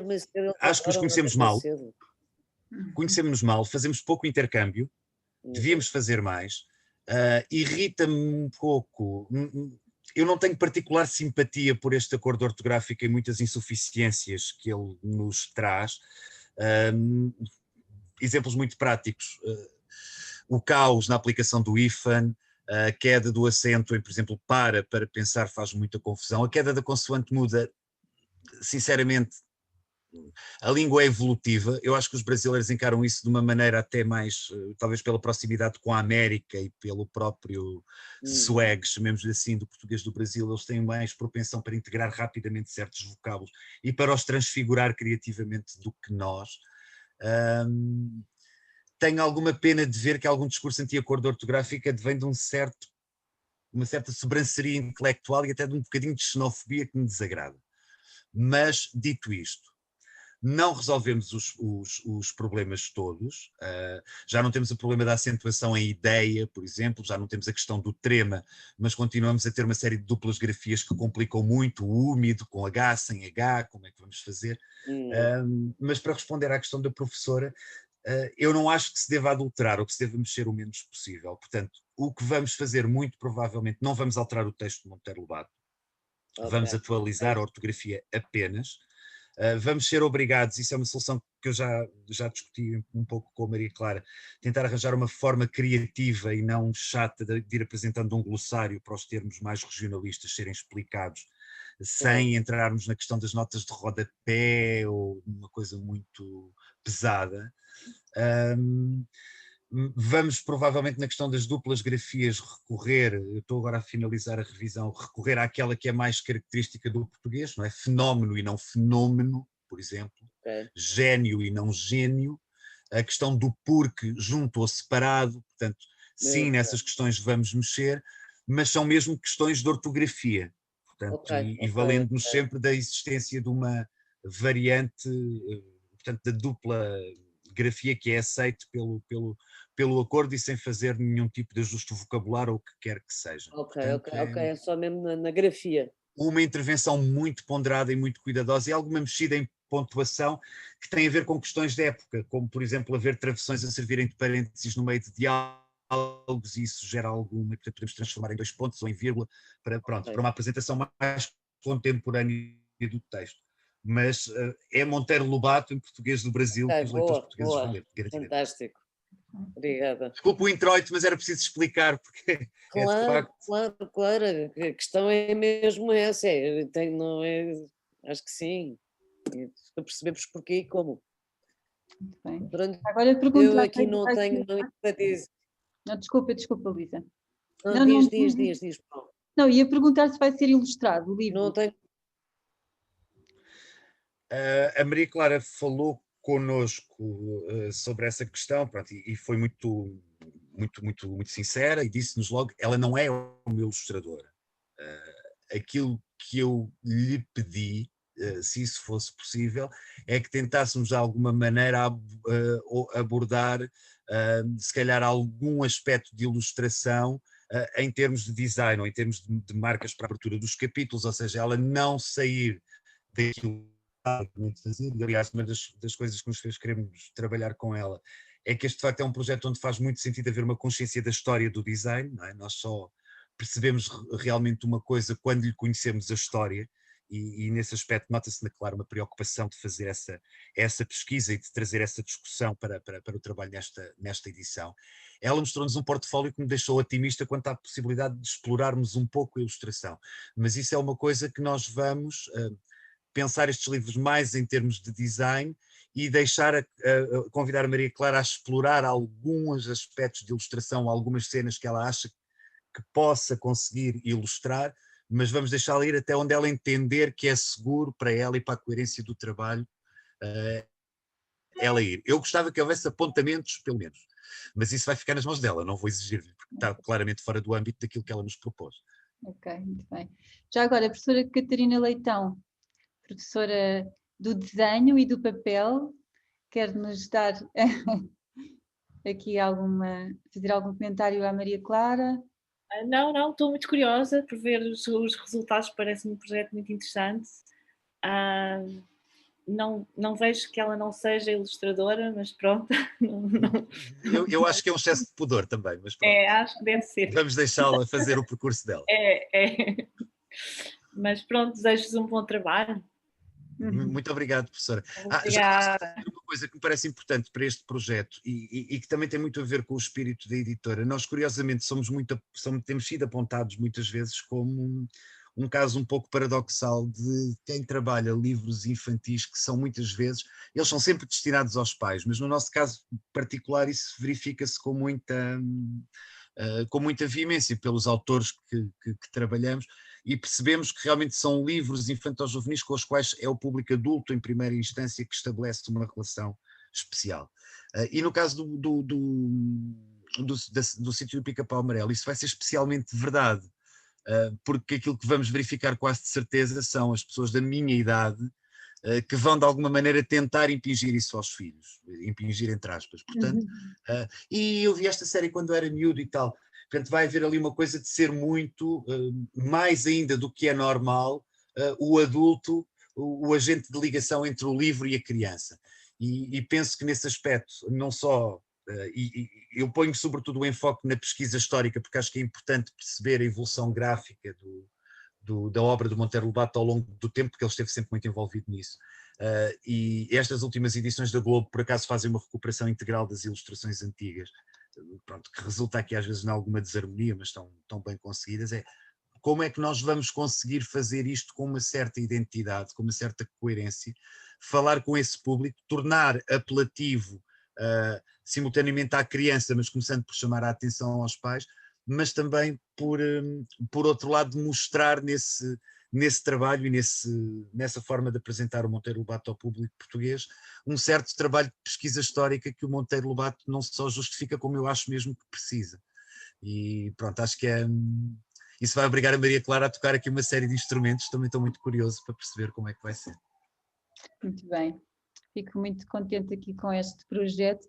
Maria Clara, deixa-me só partilhar contigo, quando começava a música do genérico do Sítio do Pica-Pau Amarelo, o nosso coração, lá em casa, batia mais depressa e parava tudo. Nós onde estivéssemos, íamos para a casa mais próxima do vizinho mais próximo, íamos todos ver a Cuca e a Emília e o Saci. A tia Anastácia, o Visconde. O Visconde, exatamente, e era mesmo, pronto, faz parte de nós. Por isso, olha, vou ficar à espera para impingir esse livro ao Tomás aqui em casa e aos sobrinhos. Que idade tem o Tomás, professora? Tem 12. Mas tenho muitos meninos mais velhos e mais novos que vão receber o Sítio do Pica-Pau Amarelo. Muito bem, portanto, desejo muito boa sorte e... Obrigado. Ok. E alento agora neste... E cá estamos, pronto. Pergunta que eu não sei se é segredo. Onde é que imprime os seus livros? Onde é que imprime? Nós temos trabalhado com uma gráfica ali no... Deixa-me ver se eu não... Ai, agora passou-me o nome, que parvoíce. É ali no Ribatejo... Chamusca. Ai, não conheço. Que é persistente, eles fazem... Sim, mas isso não há, pronto, é por uma questão pronto, também de preço, não é? Da capacidade que eles têm para produzir aquilo que nós queremos.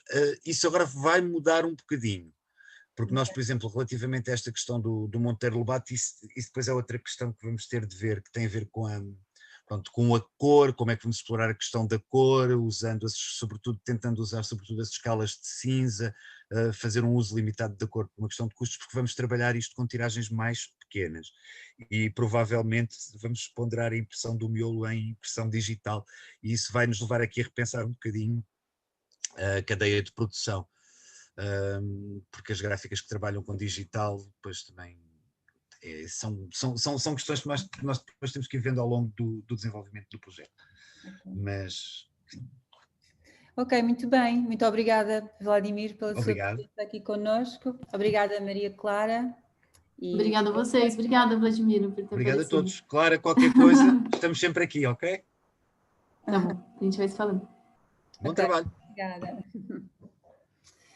Então vamos continuar aqui com o nosso alinhamento. Temos mais 2 apresentações. e já estamos um bocadinho atrasados, peço desculpa às pessoas agora do alinhamento às 16h30. Eu já agora antes perguntava, o Pedro Plácido está cá? Não está, pois não? Pedro não está, muito bem. Então nós vamos ter a nossa última apresentação com a Marta Seijas. I think that I'll have to speak in English, right, Marta? I can understand Portuguese. Oh, I really am glad to hear. You prefer to present it in English, right? Because for me speaking, it's easier to explain myself in English. Yeah.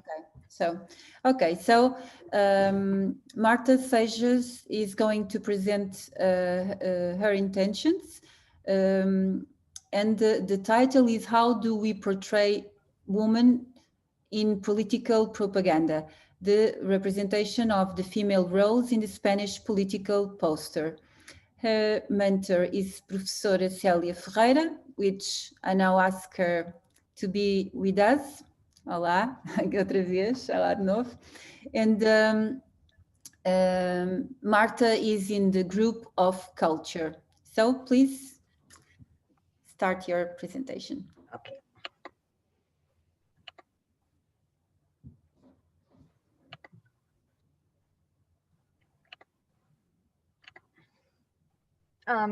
Everyone can see? Yes. Okay. So as Paula said, my presentation is on how do we portray women in political propaganda, and specifically the representation of the female roles in the Spanish political poster. This project will analyze how women are represented in political posters in Spain. We'll take a look at the way they were depicted, starting in the Civil War posters, and what changes have occurred since then, and in the social political design in Spain, to see the different changes. It would be a study about the correlation between then and now, and how the periods of time to see how the design has changed, and see what stereotypes of women are used now versus which ones were used then, and how, if some of them have changed and if some of them have stayed the same. My keywords are posters, political design, women, Spain, and representation. And my research question for the whole project is, how are women portrayed in political propaganda? The research will touch on general default topics, such as the characteristics and functions of the political posters and the propaganda. I also would have to research the historical and social context of Spain, the Civil War, and the different eras, and how that affect the representation of women in that specific time. Also, these topics would be investigated from a current context, and what are the characteristics and functions of the political poster now in 2020, and how has Spanish society progressed from then, and the ideas that we have now. In specific, I have like a specific questions. So having in mind that different three areas, I would have to research the posters. Specifically, I'm focusing on the Civil War ones. So there's a museum in Spain, is the Civil War Archive. So I would have all the posters there, and they have a collection of them, so I could research what I want there. Also, I would have to study what propaganda entails, why it appeared, the context of it all, and how has it transitioned to current times, how is political design made now, because now it's very different with social media and stuff like that. And another factor I will have to research is the sociological studies, focusing on the female perspective, feminism, and how the different eras have different representation, and different women were fighting for different things, so they had different rights, and how that extrapolates to how they were represented. And so with all that in mind, the practical result that I want to achieve is to create an exhibition with all that information, categorizing the different ideas that we can find, the different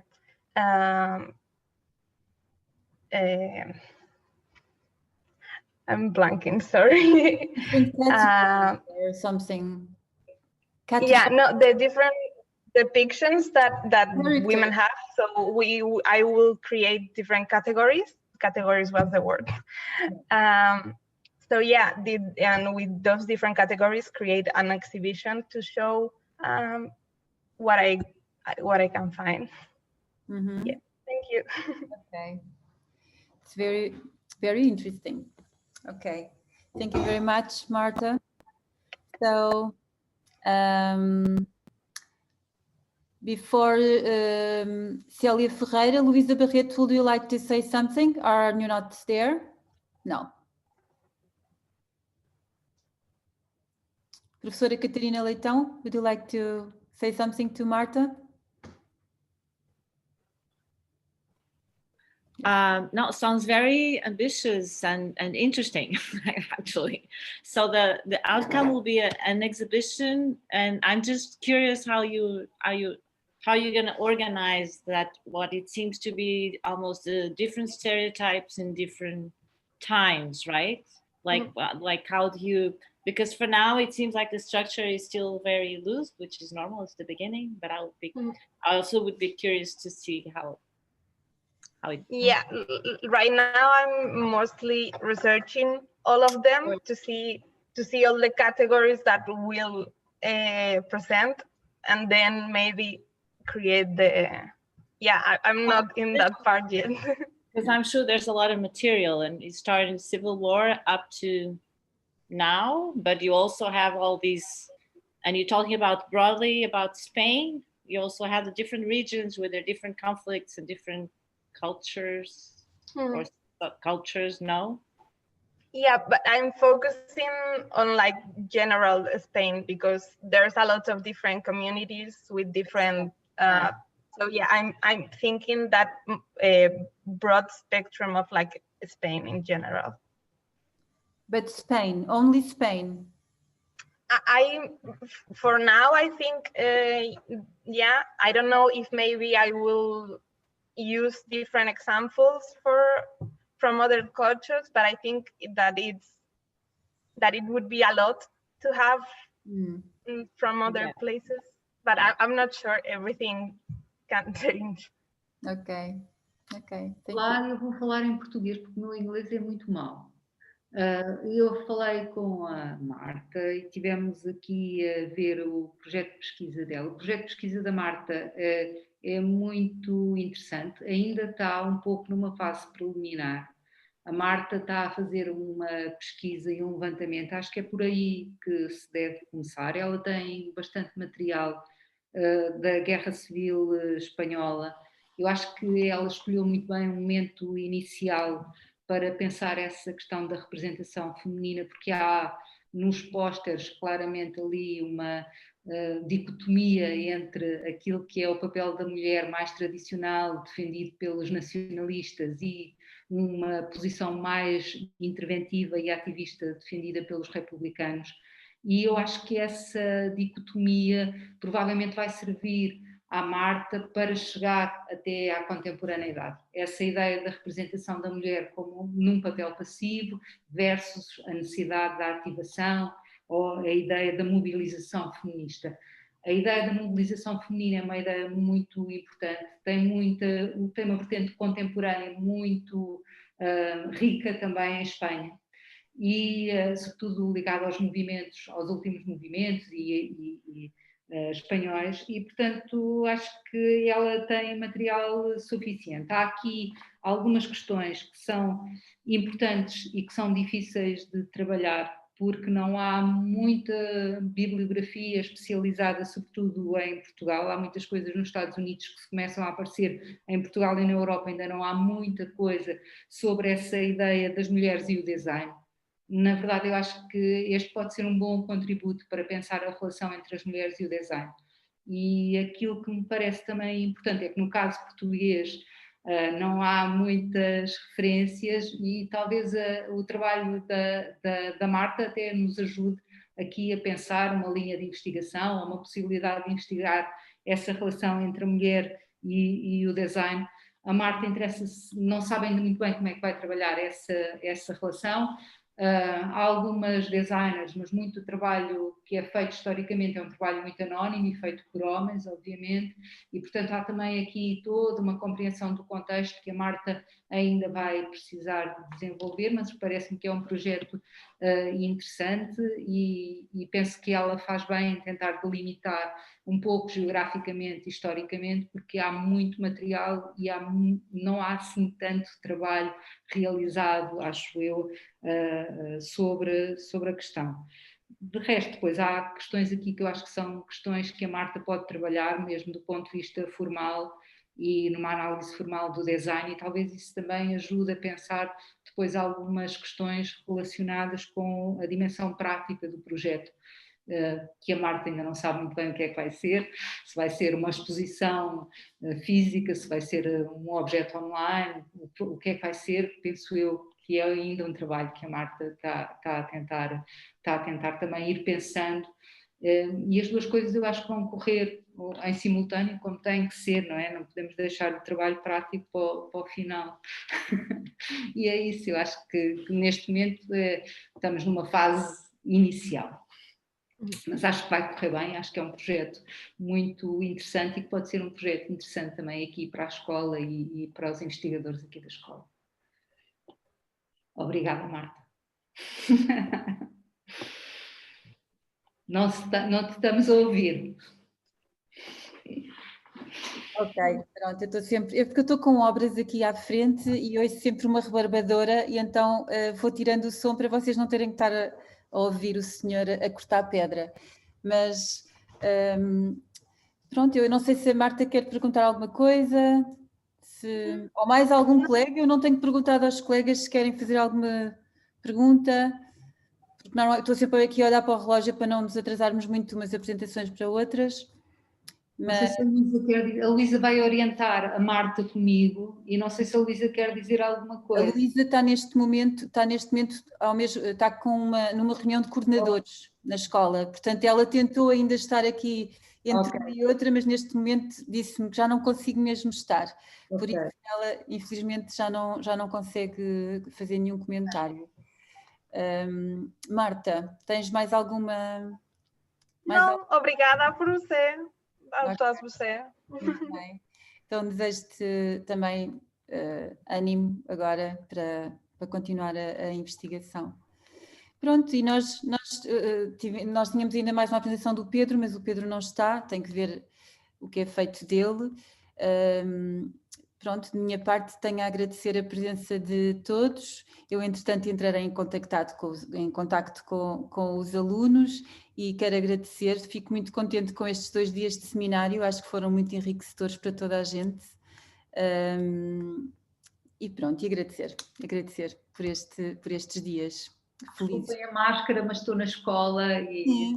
Onde é que é esse gabinete com esses pósteres todos? Esse gabinete é um gabinete escondido. É no 2. Ah, é? Muito bem, vou sempre parar a uns sítios que sem graça nenhuma. Estava a ver que esse tem um ar muito quentinho. Pois, este é muito pequenino, mas pronto, está cheio de tralhas nossas por todo o lado e acho que sim, é muito animado. Mas só dá para estar de máscara porque... Pois. Ok.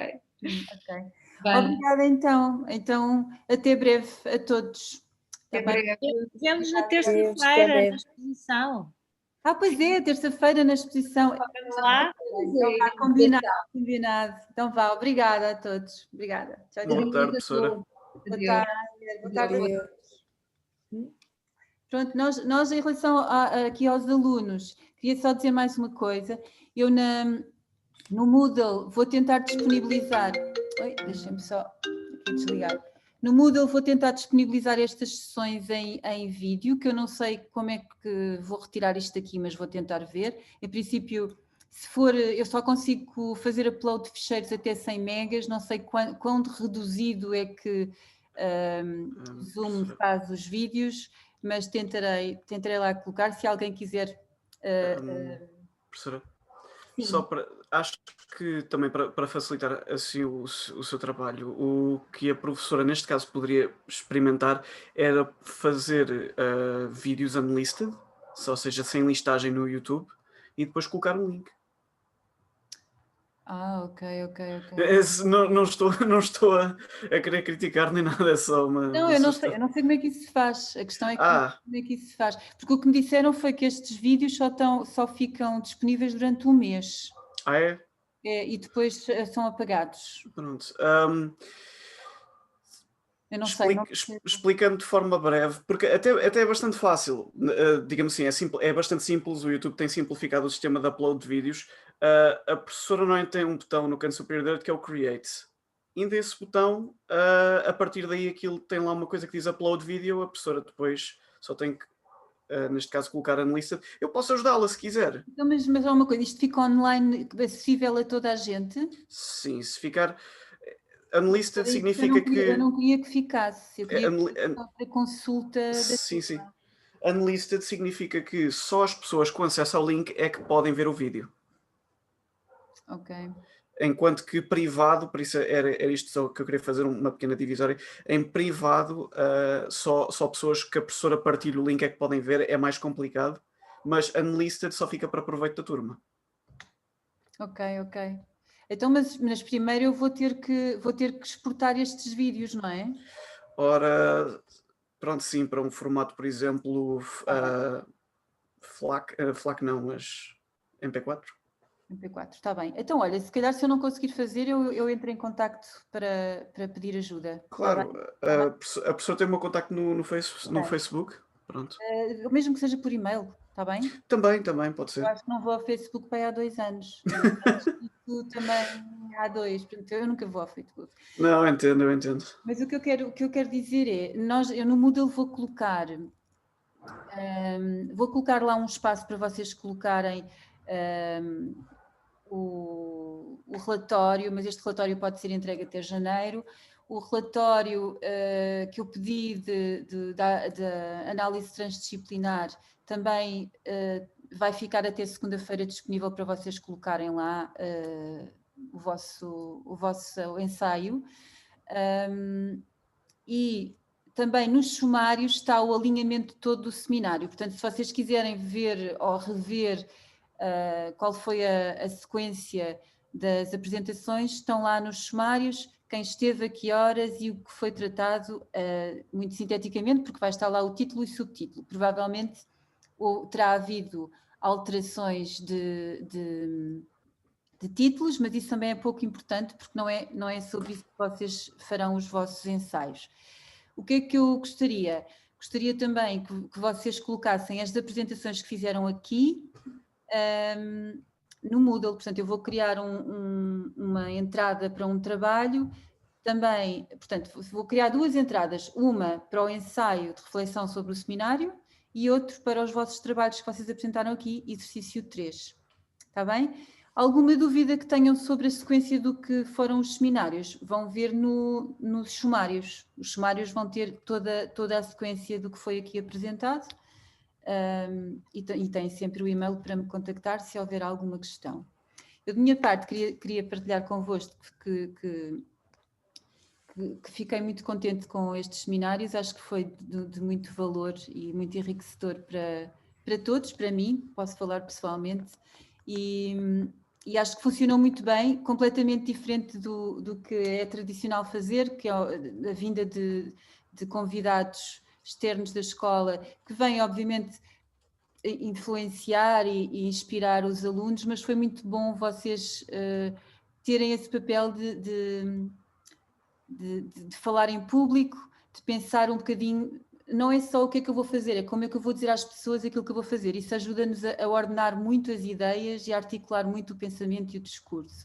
E acho que foi um sucesso muito grande. Estou muito contente dos vossos projetos e acho que foi ótimo de vez em quando termos um interveniente, alguém fora da escola. Mesmo assim, tivemos sete pessoas, foi pouquinho de tempo, mas eu não senti que fosse pouco. Eu acho que foi muito bom. Portanto, não sei se vocês querem dizer algo de vossa justiça, se querem partilhar alguma coisa. Mas pronto, olha, desejo-vos a maior sorte.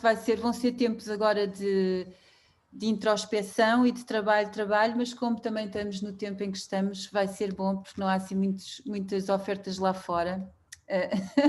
Por isso, mas pronto, temos-nos uns aos outros. Qualquer coisa, disponham, está bem? Qualquer dúvida que tenham. Bom trabalho e muito sucesso e ânimo, está bem? Ok. Então, até breve. Obrigado. Obrigado e até breve. Até breve. Tchau, tchau.